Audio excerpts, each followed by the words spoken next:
उस बाइस्कोप में आपके साथ मैं हूं नवीन गुप्ता। भारत ने अफगानिस्तान के खिलाफ दूसरा टी20 मैच भी 6 विकेट से जीत लिया है। टीम ने इंदौर के होलकर स्टेडियम में 173 रन का लक्ष्य 15.4 ओवर में 4 विकेट खोकर हासिल कर लिया। ओपनर यशस्वी जायसवाल ने 34 गेंदों पर 68 रनों की धमाकेदार पारी खेली। वहीं शिवम दुबे ने भी 32 गेंदों पर नाबाद 63 रन बनाए और इन दोनों बल्लेबाजों ने जीत की जो पूरी कहानी है वो भारतीय टीम के लिए लिख दी। इससे पहले अफगानिस्तान की ओर से गुलबदीन नाइब ने 35 गेंदों पर 57 रन बनाए।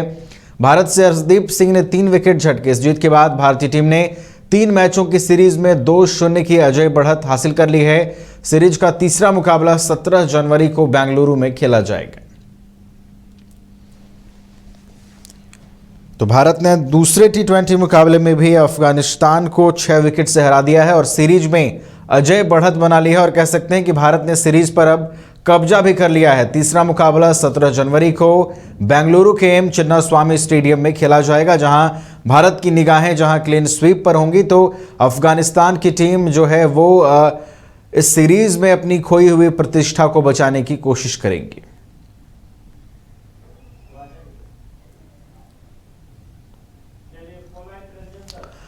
और तमाम जानकारियों के साथ हमारे स्पोर्ट्स एक्सपर्ट राकेश रंजन जी फोन लाइन पर जुड़े हुए हैं। सीधे उनके पास चलेंगे।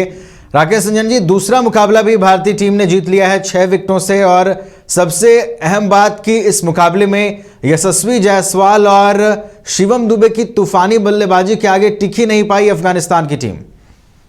जी हाँ, और न सिर्फ मुकाबला जीता है बल्कि जो ये सीरीज है वो भी अब भारत के नाम हो चुकी है, क्योंकि 3 मैचों की सीरीज है जिसमें से 2-0 की अजय बढ़त जो है वो अब भारत को मिल गई है।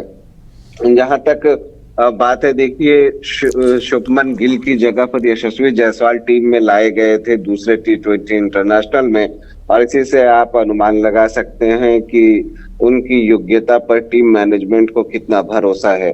और उन्होंने अपने मैनेजमेंट को, जो टीम मैनेजमेंट है, उसे निराश भी नहीं किया। और जो पारी खेली है वो क्या मतलब पारी है, बहुत ही शानदार पारी। आप 34 गेंद खेलते हैं, उसी पर 68 रन बना लेते हैं, तो समझिए कि जो आपका स्ट्राइक रेट है वो 200 का चला जाता है।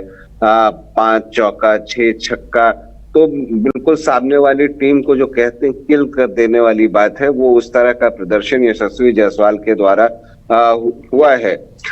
वैसे देखिए, इंदौर की जो पिच होती है वो बैटिंग पैराडाइज होती है, और यहाँ पर जो एवरेज फर्स्ट इनिंग स्कोर था वो 209 रनों का था।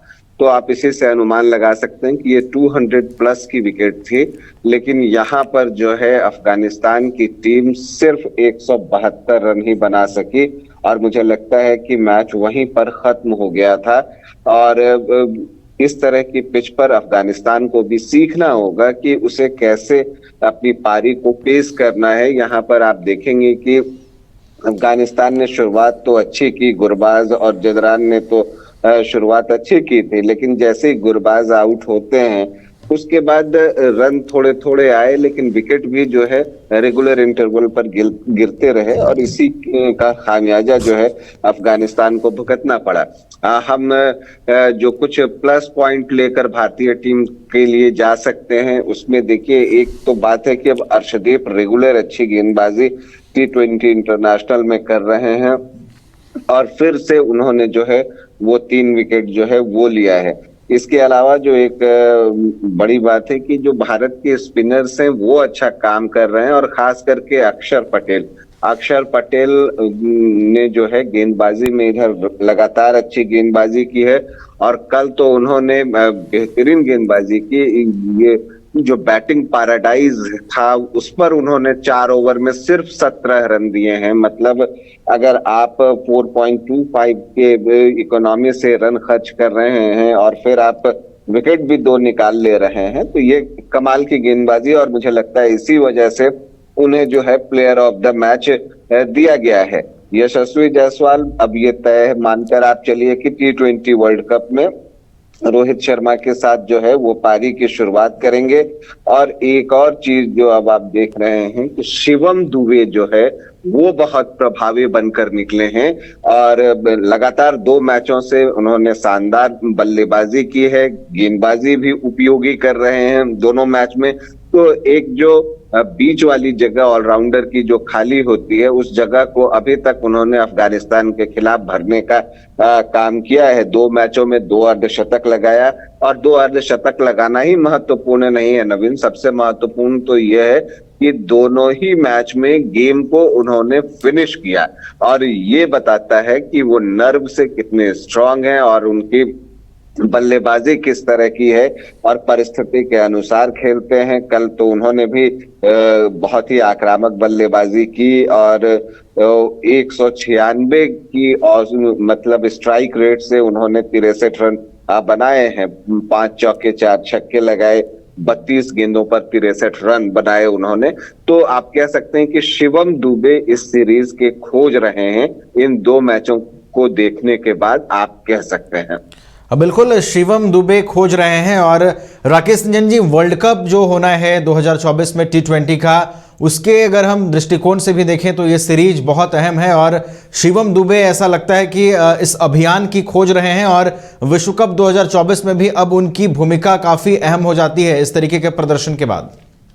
जी, निश्चित तौर पर। वैसे ये भी देखना होगा कि हार्दिक पांड्या कितना फिट होते हैं, फिर ये भी देखना होगा कि आईपीएल में किस तरह का प्रदर्शन होता है, क्योंकि अभी जून के महीने में जो है T20 का वर्ल्ड कप होना है, तो बहुत सारी चीजें इन बिटवीन जो है बदलती भी हैं।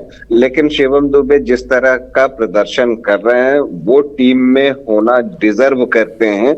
और ये बात सही है कि अफगानिस्तान जो है उतना मजबूत प्रतिद्वंद्वी नहीं है, लेकिन आपको ये भी मानना होगा कि T20 इंटरनेशनल में अफगानिस्तान ने अब तक अच्छा प्रदर्शन किया है। बाकी मैचेस में यहाँ पर भारतीय धरती पर जो है उस तरह का प्रदर्शन उनका नहीं हो पाया है। तो शिवम दुबे को आप मानकर चलिए, और यशस्वी जायसवाल, मुझे लगता है ये दोनों होंगे। अक्षर पटेल वाला मामला अभी भी मुझे लगता है फंसा हुआ है, क्योंकि अगर रविंद्र जडेजा जो है वो उनके सामने, तो इन दोनों में से किसी एक को लेकर ही टीम शायद जाए, और प्लेइंग 11 में दोनों में से किसी एक को ही अवसर मिलेगा। ये बातें जरूर हैं। इसके अलावा हार्दिक पांड्या की फिटनेस पर भी शिवम दुबे प्लेइंग 11 में होंगे या नहीं होंगे, बहुत कुछ निर्भर करेगा। लेकिन ये तो कहना पड़ेगा कि जहां तक बल्लेबाजी की बात है, शिवम दुबे ज्यादा कंसिस्टेंट दिख रहे हैं, गेम को फिनिश कर रहे हैं। तो बल्लेबाजी के लिहाज से अगर आप देखें तो हार्दिक पर थोड़े से भारी जरूर दिखेंगे शिवम दुबे, लेकिन गेंदबाजी जो है वो हार्दिक की इनसे बेहतर है अभी तक देखकर, तो यही लगता है। बिल्कुल, और शिवम दुबे बेहतरीन फॉर्म में हैं, और आने वाले मैचेस में भी वो इसी तरीके की लय बरकरार रखें, टीम इंडिया यही चाहेगी।